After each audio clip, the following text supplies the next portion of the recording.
Hello everyone, সবাইকে happy new year. তো new ইয়ারের আগের দিন I mean 31 ডিসেম্বরে আমরা চলে গেছিলাম শাইনির বাড়িতে পিকনিক করতে। তো অনেক দিন ধরেই আমরা ডিসাইড করে রেখেছিলাম যে আমরা 31 ডিসেম্বরে পিকনিক করব।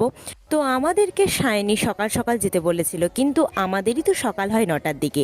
যাই হোক, আমাদের খাওয়া কখন হবে আমরা জানি না, কিন্তু আমাদের কাজ চালু ছিল। তো অনেক টাইম শেষে আমাদের আরও একজন বান্ধবী পৌঁছলো।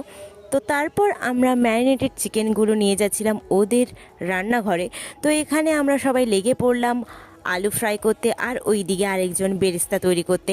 যতই আমরা বেরেস্তা আর আলু ভাজি, কাজটা করেছিল কিন্তু জেঠিমা, শাইনির মা। তো জেঠিমা আমাদের অনেক হেল্প করেছে, কারণ পুরো বিরিয়ানিটাই জেঠিমা তৈরি করেছে। আর আমাদের মেনু ছিল আজকে বিরিয়ানি আর চিকেন কষা।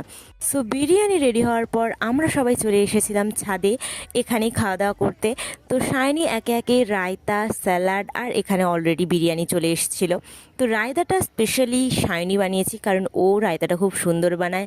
আর বিরিয়ানিটাকে জাস্ট দেখো, এত সুন্দর কালার হয়েছিল। আর জেঠিমা সত্যি খুব ভালো রান্না করে, স্পেশালি তো বিরিয়ানি। আগের বছরও আমাদেরকে জেঠিমাই হেল্প করেছিল বিরিয়ানি আর চিকেন চাপ করতে, আর এই বছর জেঠিমা। আর জেঠিমার হেল্প ছাড়া আমরা কিছুই করতে পারতাম না সত্যি। তারপর আমরা সবাই একে অপরকে সার্ভ করে খাওয়া দাওয়া স্টার্ট করলাম। আর খাওয়া দাওয়ার শেষে এখানে হাত ধোয়ার প্রসেস চালু ছিল। এখানে সবাই লাইন দিয়ে দিয়ে হাত ধুচ্ছিল। তারপর হাত ধোয়ার পর আমরা সবাই এখানে একটু স্প্রাইট খাওয়া দাওয়ার পর কিছুক্ষণ ধরে গল্প করলাম। তো গল্প মানে তো আমাদের বেসিক্যালি পরচর্চা।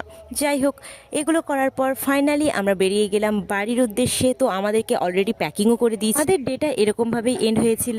টাটা।